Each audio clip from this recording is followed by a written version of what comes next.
नमस्ते। हमारे साप्ताहिक कार्यक्रम प्रोफेसर अभय दुबे के साथ राजनीतिक हफ्ता कैसे बीता इस पे बातचीत के लिए आपके सामने फिर हम लोग प्रोफेसर दुबे के साथ हैं। पिछला हफ्ता भी बहुत सी चीजें हुई, बहुत सी घटनाएं हुई, लेकिन जैसे एक घटना पे इसलिए चर्चा करना आवश्यक है कि हो सकता है कि आज उसको पेपर के किसी तीसरे, चौथे, पांचवें पन्ने पे दब गई हो, लेकिन लॉन्ग टर्म में वो इस देश के लिए एक बहुत बड़ा महत्वपूर्ण बात हो सकती है। उत्तर प्रदेश सरकार ने अपने विद्यालयों का, मतलब विद्यालयों में खास करके मदरसों का एक सर्वेक्षण शुरू किया, एक सर्वे शुरू किया है, और वहां उसका कहना है कि केवल सरकार, गवर्नमेंट एडेड नहीं, नॉन गवर्नमेंट एडेड, मतलब जहां पे सरकार की कोई वित्तीय सहायता नहीं ली जाती है, कोई वित्त पोषित नहीं है, इस तरह के मदरसों का भी हम सर्वे करेंगे। और कागज पे ये बताया जा रहा है कि हम ये देखेंगे क्या फैसिलिटीज हैं, कितने बच्चे हैं, बाथरूम कितना है, पंखा लगा है कि नहीं है, पानी की व्यवस्था है कि नहीं है, और इसमें क्या दिक्कत है। उत्तर प्रदेश सरकार में एक अभी दानिश रजा साहब एक मंत्री भी हैं, क्योंकि पिछली बार मोहसिन साहब थे, इस बार वो शिया थे। उनको इस समय इनको लगा कि शिया से बहुत मतलब नहीं होगा, सुन्नी रखो, तो बलिया के हैं ये, इनको रख लिया गया है। ये सरकार की लाइनिंग कर रहे हैं, ये तो कह रहे हैं कि नहीं नहीं सरकार ने बहुत अच्छा किया, अब तो ट्रांसफर भी शुरू हो गया है, और एक नया वेडनेसडे को कैबिनेट ने मंजूरी दी कि अब महिलाओं को मैटरनिटी लीव भी मिलेगी, इत्यादि इत्यादि। प्रोफेसर दुबे, आपसे जो मेन बात है कि इस व्यवस्था को, ओवैसी साहब कह रहे हैं ये मिनी एनआरसी है, वो कह रहे हैं कि ये बेसिकली टारगेट करने के लिए मुस्लिम कम्युनिटी को ये किया जा रहा है। तो पहला आपसे एक ओपनिंग स्टेटमेंट कि ये मदरसों के पीछे नियत उसको बेहतर बनाने की है कि नियत उसको कहीं ना कहीं उसमें कुछ खोजने की है? देखिए, मुझे तो ये मामला मिला जुला लग रहा है। मिला जुला इस लिहाज से लग रहा है कि अगर आप इस मदरसों के समर्थक जो उत्तर प्रदेश सरकार के मुस्लिम चेहरे हैं, दो, उनका वक्तव्य मैंने सुना है, उनके साथ चर्चा में भी भाग लिया, तो वो दोनों जिस तरीके से इस सर्वेक्षण के पक्ष में तर्क दे रहे हैं, वो तर्क आपको आमतौर पर आपको लगेगा कि इसमें क्या खास बात है। ठीक है, इस तरह का सर्वेक्षण सरकार कर रही है, ठीक ही बात है, मदरसों का स्तर सुधारने के लिए ही सरकार सर्वेक्षण कर रही होगी। लेकिन क्योंकि लिखित रूप से केवल वही बातें हैं जो वो कह रहे हैं, लेकिन जैसे ही आप भारतीय जनता पार्टी के प्रवक्ताओं को, राष्ट्रीय स्वयंसेवक संघ के प्रवक्ताओं को, और अपने आप को निष्पक्ष राजनीतिक विश्लेषक कहने वाले, लेकिन दरअसल वो भाजपा के सब प्रवक्ता हैं और खुले भाजपा के प्रवक्ता हैं, जब आप उनकी बात सुनते हैं तो आपके मन में संदेह पैदा होता है। जैसे कि वो लगातार इस बात पर जोर देते हैं कि ये भारत सरकार का और राज्य सरकार का कर्तव्य है कि अगर कहीं भी आंतरिक सुरक्षा के लिए खतरा है, खतरे का अंदेशा है, तो वो उसकी जांच पड़ताल करे। क्योंकि कई बार आतंकवादी और गतिविधियों में कहीं मदरसों का नाम आया है, इसलिए जरूरी है कि मदरसों का एक सर्वेक्षण किया जाए। वो इस बात पे जोर दे रहे हैं, वो इस बात पे नहीं जोर दे रहे हैं कि मदरसों के स्तर को बेहतर बनाने के लिए ये सब गतिविधियां हो रही हैं। तो ये दो तरह के वक्तव्य आपके सामने आते हैं। दोनों वक्तव्य एक दूसरे से टकरा भी रहे हैं, क्योंकि जब दानिश रजा साहब हों, चाहे एक दूसरे सज्जन हों जो मदरसा शिक्षा बोर्ड में तैनात किए गए हैं योगी सरकार द्वारा, आप उनका वक्तव्य सुने तो उनका वक्तव्य ऐसा लगता है कि ये एक शिक्षा संबंधी गतिविधि है। ये सर्वेक्षण, दरअसल कोई भी सर्वेक्षण जब कराया जाता है तो उसका एक मैंडेट होता है, उसकी एक उस सर्वेक्षण से आप क्या निकालना चाहते हैं, चाहे सरकारी एजेंसी कर रही हो चाहे गैर सरकारी एजेंसी कर रही हो, उससे तय होता है कि भाई उस सर्वेक्षण में किस तरह के सवाल पूछे जाएंगे, क्या चीज देखी जाएगी, कहां ध्यान दिया जाएगा, वगैरह वगैरह वगैरह। तो जाहिर है कि ये आंतरिक सुरक्षा वाला मसला उस मैंडेट में लिखा हुआ नहीं है, ऐसा अंदाज लगाया जा सकता है, उस मैंडेट में लिखा हुआ नहीं है। लेकिन उस मैंडेट का एक छिपा हुआ तथ्य यह है कि वो आंतरिक सुरक्षा के प्रश्न को ध्यान में रखकर भी सर्वेक्षण किए जा रहे हैं। हो सकता है कि उसके पीछे मदरसों के स्तर की जांच पड़ताल करने का उद्देश्य भी हो। क्योंकि ये चीज लिखी हुई है, इसलिए ये तो माना ही जाएगा कि ये उद्देश्य है, लेकिन उसका जो एक ऐसा पक्ष जो लिखा हुआ नहीं है, लेकिन जो टीवी की बहस में और मीडिया में जिसको मजबूती से पेश किया जा रहा है कि ये ऐसा ऐसा है, ये करना सरकार का दायित्व है। तो ये दोनों तरह की बातें सरकार की तरफ से निकल के आ रही हैं, जो उस पूरे मसले को संदिग्ध कर देती हैं। जहां तक ओवैसी साहब का कहना है, मैं उसकी हम लोगों को मेरा मानना है उसकी तरफ ध्यान नहीं देना चाहिए। वो जिस तरीके से अपनी बात को पेश करते हैं उससे मुसलमानों का हित साधन होने की बजाय उनका नुकसान होता है। और मुझे नहीं लगता कि ओवैसी ऐसे नेता भारत के मुसलमानों के लिए बहुत लाभप्रद हैं। मुझे तो उनकी तमाम गतिविधियों पर, जो चुनाव जिस तरह की उनकी गतिविधियां होती हैं और जिस बड़े पैमाने पर चुनाव में वो पैसा खर्च करते हैं, जिस तरीके से उम्मीदवार लड़ाते हैं और जिस तरह मुस्लिम वोटों को बांटने की उनकी तरफ से कोशिश होती है, उससे तो मुझे उनका पूरा रवैया बहुत संदिग्ध लगता है। मुझे लगता है कि इस तरह के जमाने में इंदिरा गांधी ने अकाली दल को और शिरोमणि गुरुद्वारा प्रबंधक कमेटी की जड़ काटने के लिए जनरल सिंह भिंडरावाला को खड़ा किया था, जो बाद में बहुत, जब खड़ा किया था उस वक्त कोई जनरल भिंडरावाला की गतिविधियां आतंकवादियों की नहीं थी। वो सिखों के अंदर जो एक धार्मिक शुद्धतावाद है, एक रिलीजियस प्यूरिटनिज्म है, उसके प्रवक्ता थे मुख्य तौर पर खालसा पंथ के भीतर। तो यहां पर ओवैसी जो है वो उसी तरह की बात करते हैं। भिंडरावाला और ओवैसी में बुनियादी फर्क ये है कि भिंडरावाला धार्मिक शुद्धतावाद की भाषा बोलते थे और ओवैसी संविधान की भाषा बोलते हैं। संविधान का जो माइनॉरिटेरियन, संविधान के अंदर से अगर आप अल्पसंख्यकों के समर्थन के तमाम पहलू निकाल लें तो ओवैसी केवल उन्हीं के ऊपर जोर देते हुए नजर आएंगे। तो उस तरह की बात बोलते थे। तो मुझे लगता है कि ओवैसी को इस बहस से थोड़ा बाहर रखा जाए और उत्तर प्रदेश सरकार की नीयत की जांच की जाए कि दरअसल वो चाहते क्या है। असल में एक खतरा यह लगता है प्रोफेसर साहब कि मैं इसलिए कहूं कि अगर सरकार एक सर्वेक्षण ये कराती और कि भाई राइट टू एजुकेशन है, जिसमें कहा जाता है कि हर स्कूल को, प्राइवेट स्कूलों को खास करके 5% अपने लोगों बच्चों को फ्री शिक्षा के तहत, जो सरकार की नीति है उसके हिसाब से नहीं लोग लेते, एडमिशन नहीं लेते। कितने लोग इसके लिए आंदोलन करते रहते हैं लेकिन एडमिशन उस तरह से नहीं होते जितने होने चाहिए। तो एक तो सर्वेक्षण इसका होना चाहिए था। मैं एक और इससे अलग हटके एक सवाल आपसे पूछ रहा हूं कि ये जो ट्रिपल तलाक हुआ उसमें कहा यह गया कि मुस्लिम महिलाओं के एम्पावरमेंट है और जिस तरह से तलाक तलाक तलाक कह के वो छोड़ देते हैं, तो 3 साल का क्रिमिनल ऑफेंस है, 3 साल तक की सजा है। बहुत अच्छी बात है। लेकिन क्या हिंदू व्यक्ति अपनी पत्नी से तलाक नहीं लेता, हिंदू व्यक्ति उसको नहीं छोड़ता है, और अगर वो भी वही काम करता है उसका वो जो भी हो, लेकिन उसमें तो कोई क्रिमिनल केस नहीं चलता है, उसको तो 3 साल की सजा होने का कोई प्रावधान नहीं है। थोड़ा इस पे भी मैं समझ लूं, क्योंकि ट्रिपल तलाक कहा तो गया था कि मुस्लिम महिलाओं के पक्ष में है, लेकिन वो टारगेटेड भी कहीं करने की कोशिश की गई। देखिए, तलाक देने की प्रक्रिया को, चाहे वो कितनी भी आपत्तिजनक ना हो, उसको क्रिमिनलाइज करना ये अपने आप में बहुत समस्याग्रस्त कदम है।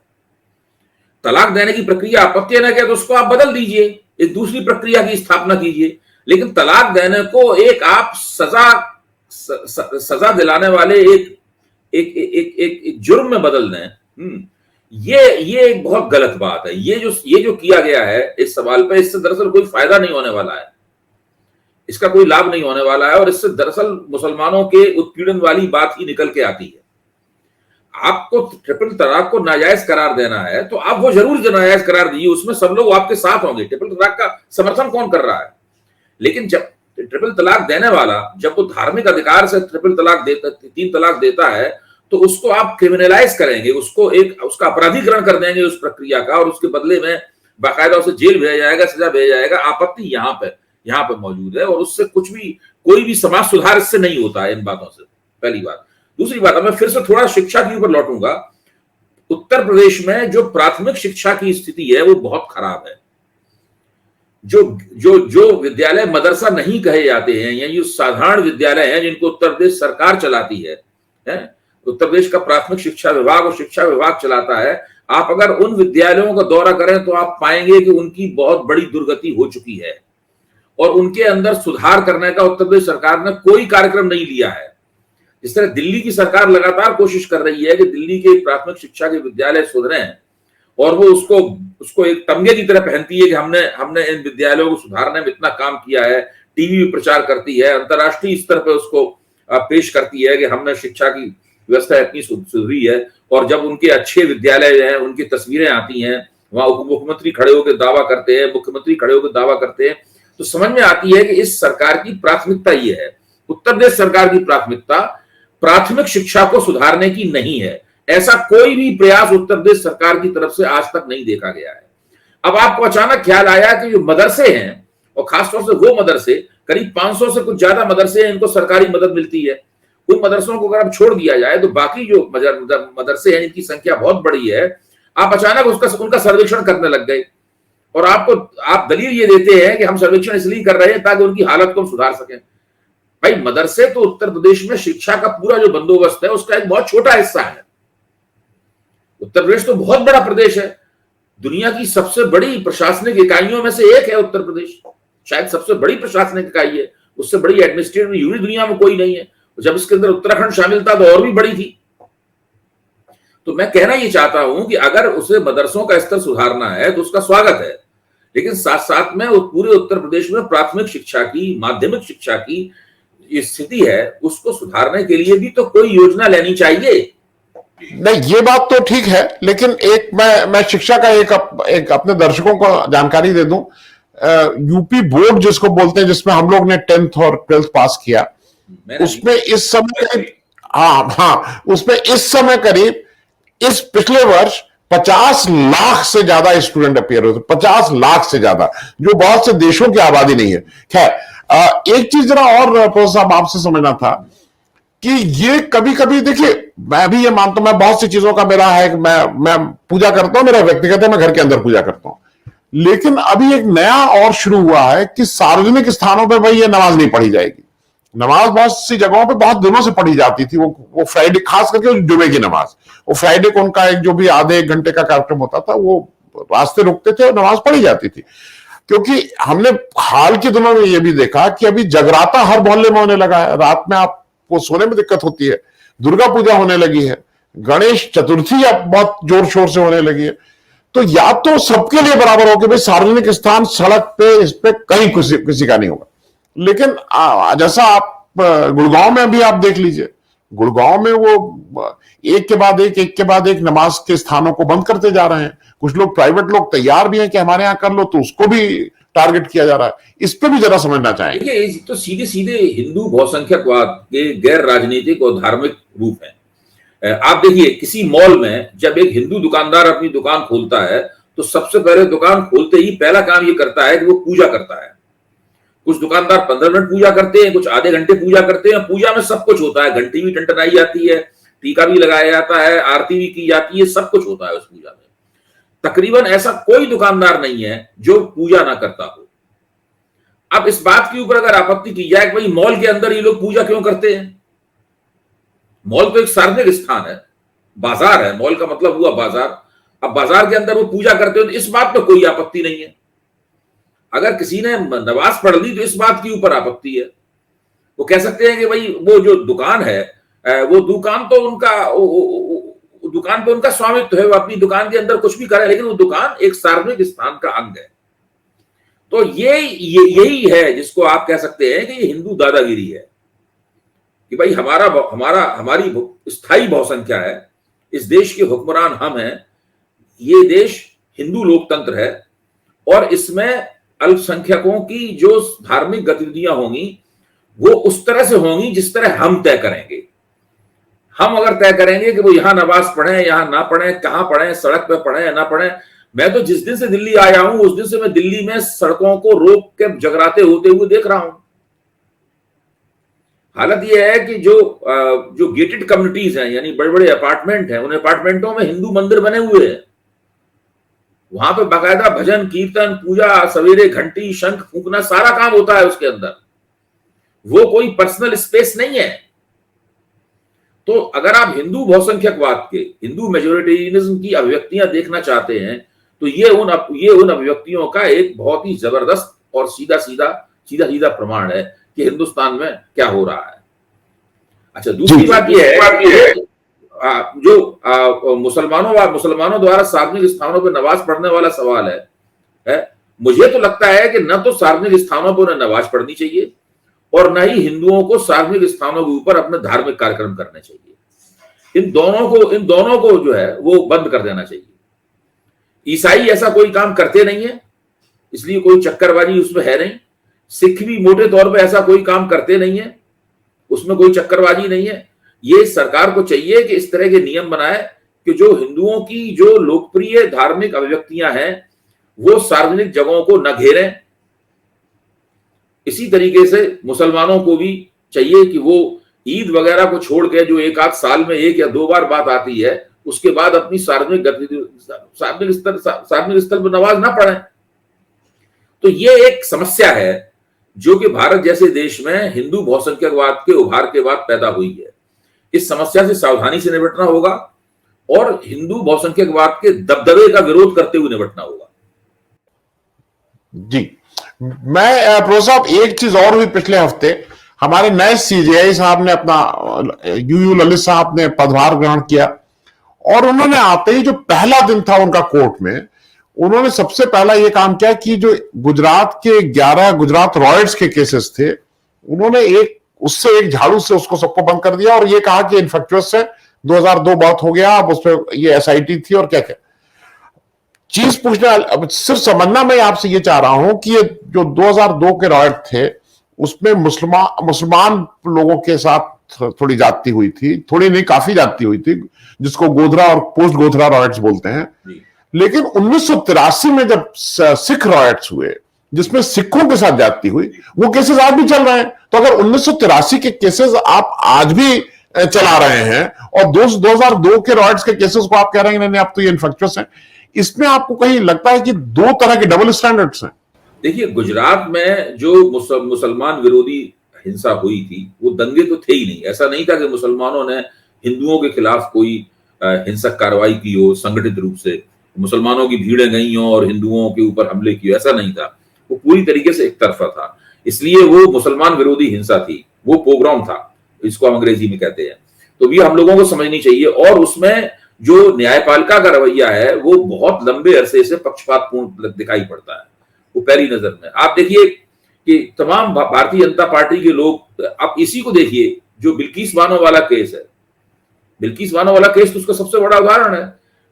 जिस मामले में बलात्कार में हत्या में सजा हुई, उन लोगों को एक ऐसे कानून के तहत छोड़ा गया जिस कानून में खुद गुजरात सरकार ने संशोधन कर दिया था।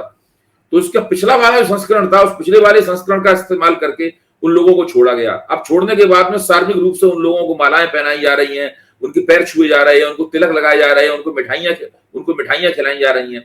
और वैसे भी वो बार बार पेरोल के और फरलो के नियमों का इस्तेमाल करके बार बार इस सजा को इसी तरीके से काट रहे थे। जाने कितने बार वो बीच में छूट चुके थे, अब तो उनको स्थायी रूप से छोड़ दिया गया है। और वो लगातार अपनी दया की याचिका लगाए रहते थे, क्योंकि जानते थे एक ना एक दिन ऐसा माहौल बनेगा जब उसको छोड़ दिया जाएगा। तो गुजरात में जो मुसलमान विरोधी हिंसा हुई थी उसके साथ में न भारतीय समाज ने ठीक सलूक किया है, न ही न्यायपालिका ने ठीक सलूक किया है, और न ही भारतीय राजनीति ने उसके साथ ठीक सलूक किया है।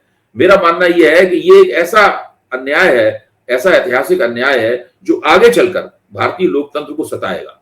मैं एक चीज और, क्योंकि वो आज के पेपर की रिपोर्ट है और आज ही पता लगा, मुझे कभी कभी अफसोस होता है, देश के सांसद, 2 चुने हुए सांसदों ने, अभी एक आपने भी रिपोर्ट पढ़ी होगी, निशिकांत दुबे जी देवघर गए थे मनोज तिवारी जी को और कपिल मिश्रा जी, इतने महान लोगों को लेके दर्शन कराने। रात में वो एटीसी की बिल्डिंग में घुस, रात में वहां कोई फ्लाइंग वो नहीं है क्योंकि वो शायद फ्लाइंग फैसिलिटीज नहीं है। ये लोग रात में घुसते हैं, जबरदस्ती जबरन वहां से परमिशन लेते हैं और उड़ जाते हैं जहाज से, जिसकी रिपोर्ट होती है 9 लोगों के अगेंस्ट एफआईआर है। यहां तक तो ठीक है। मैं 2 चीजें हैं, अब निशिकांत जी कह रहे हैं कि ये देवघर का इस्लामीकरण होने के, मतलब आप एक वायलेशन कर रहे हो हर चीज में। आप तो कम से कम संसद सदस्य हो, आप कुछ कहते। और एक चीज और अननोटिस जा रही है जिसको कोई पूछ नहीं रहा है, निशिकांत जी को आप भी खूब जानते हो, मैं तो बहुत ही व्यक्तिगत रूप से जानता हूं। अब वो प्राइवेट प्लेन लेके ये एमपी लोग ना घूमने लगे हैं। अभी तक तो हम समझते थे केवल मंत्री लोग हैं, अब एमपी लोग भी अपने प्राइवेट विजिट पे देवघर दर्शन के लिए, निशिकांत दुबे, मनोज तिवारी, कपिल मिश्रा लोग अगर प्राइवेट प्लेन ले रहा है, ये भी एक सोचने वाली चीज है। जरा इस पे भी एक क्विक टिप्पणी। हर चीज को आप कहते हैं कि देवघर है, इस्लामीकरण का उनका जो अंदेशा है भारत में किसी आज जो स्थिति है और आजादी के बाद से ही लगातार किसी भी चीज के इस्लामीकरण की कोई गुंजाइश नहीं है, न किसी भी चीज के इस्लामीकरण की कोई संभावना है। इसलिए ये इस्लामीकरण का आरोप जो है वो केवल राजनीतिक गोलबंदी और राजनीतिक प्रतिक्रिया कराने के लिए ही आरोप लगाया जाता है। हर चीज में इस्लाम का खतरा दिखाया जाता है। इस्लामी आतंकवाद का खतरा दिखाया जाता है, हर जगह स्लीपर सेल मौजूद है, उनका हवाला दिया जाता है, कहीं कुछ इस तरह की बातें लगातार होती रहती हैं। एक प्रकरण खत्म होता है, दूसरा प्रकरण चालू कर दिया जाता है। अब तो देवघर के इस्लामीकरण का खतरा है और जगह जगह ये सार्वजनिक स्थानों पर नमाज पढ़ने के सवाल को लेकर जो पंगा चल रहा है, इस पंगे को हम लोग इस पर हम लोग चर्चा कर ही चुके हैं। तो ये एक राजनीतिक युक्ति है जिसको लगातार बिना रुके हुए तमाम भारतीय जनता पार्टी और राष्ट्रीय स्वयंसेवक संघ के लोग दोहराते रहते हैं और विभिन्न तरीके से दोहराते हैं और विभिन्न तरह की कार्रवाइयों के साथ जोड़ के दोहराते हैं। हर बार इसका नवीकरण किया जाता है। ये हिंदुओं के मन में एक तरह का आधारहीन भय पैदा करने के अलावा इसके और कुछ भी नहीं। मैं चलते चलते, क्योंकि हम लोग वीकली वो करते हैं, अंतिम प्रश्न है जो इससे अलग हटके है। अन्ना हजारे साहब एकदम से बहुत दिनों बाद कहीं से बाहर आए हैं और उन्होंने आते ही उन्होंने केजरीवाल जी पे एक आरोप लगाना शुरू किया कि सत्ता के नशे में और क्या क्या, जो बार बार ऐसा लगता है लोगों को कि ये सारी चीजें प्रायोजित है। जो केजरीवाल साहब कह रहे हैं कि भाई जब इलेक्शन आता है तो कुमार विश्वास भी हमारे ऊपर कहने लगते हैं कि हम कहां से हैं। तो क्या अन्ना हजारे जी का जेन्युइन वो है कंसर्न है कि वो कुछ लोगों का कहना वो प्रायोजित है? आपको क्या लगता है? मुझे तो प्रायोजित लगता है। फीसदी प्रायोजित है, मैं आपसे सहमत हूं। भाई अन्ना हजारे वहां बैठे हुए हैं, अन्ना हजारे वहां बैठे हुए हैं, उनका कोई, अब लोग नाम भी धीरे धीरे भूलते जा रहे हैं। कितने बार अन्ना हजारे कह चुके हैं कि मोदी सरकार के खिलाफ वो अनशन करेंगे। अन्ना हजारे जब दिल्ली से अपना आंदोलन खत्म करके राड़ेगांव सिद्धि लौटे थे, उसके बाद में एक दो बार उन्होंने धमकी दी थी कि वो मोदी सरकार के खिलाफ अनशन करेंगे। उन्होंने कभी वो अनशन नहीं किया। आप देखिए, जो भ्रष्टाचार विरोधी आंदोलन था, भ्रष्टाचार विरोधी आंदोलन की कम से कम दो हस्तियां, जनरल वीके सिंह और किरण बेदी, अन्ना हजारे वहां राड़ेगांव सिद्धि में जो मीटिंग हुई थी, उस मीटिंग में ये दोनों हस्तियां भ्रष्टाचार विरोधी आंदोलन से अलग होकर भारतीय जनता पार्टी की में चली गई थी। वो अन्ना हजारे की देखरेख में पूरा कार्यक्रम हुआ था। मुझे याद है उसमें गोपाल राय ने बड़ा जबरदस्त हस्तक्षेप किया था और गोपाल राय ने ये सब जो हो रहा था उसका विरोध भी किया था। तो अन्ना हजारे जो मुझे नहीं लगता कि हम लोगों को उनकी बात को गंभीरता से लेना चाहिए। बड़े आराम से उन्हें मैनिपुलेट किया सकता है, बड़े आराम से उन्हें सरकार और मोदी सरकार जैसी जो प्रभावशाली उनका जो तंत्र है वो किसी तरह से उनका अपने पक्ष में इस्तेमाल कर सकता है। वो इस्तेमाल करने देने के लिए तैयार बैठे। बहुत बहुत धन्यवाद प्रोफेसर साहब। मैं दो बार उनसे मिला हूं और कहीं से उनके मन में ये कहना झूठ बात होगी कि उन्होंने कहा, लेकिन वो एक इच्छा तो थी कि राष्ट्रपति या उपराष्ट्रपति बनने की, लेकिन भाजपा के लोगों ने वो भी नहीं बनाया। ये भी मुझे लगता है थोड़ा उनके साथ नाइंसाफी हुई है। अगर इतनी मदद की थी तो कुछ तो बना देना चाहिए था। बहुत बहुत धन्यवाद प्रोफेसर साहब ज्वाइन करने के लिए। Thank you so much.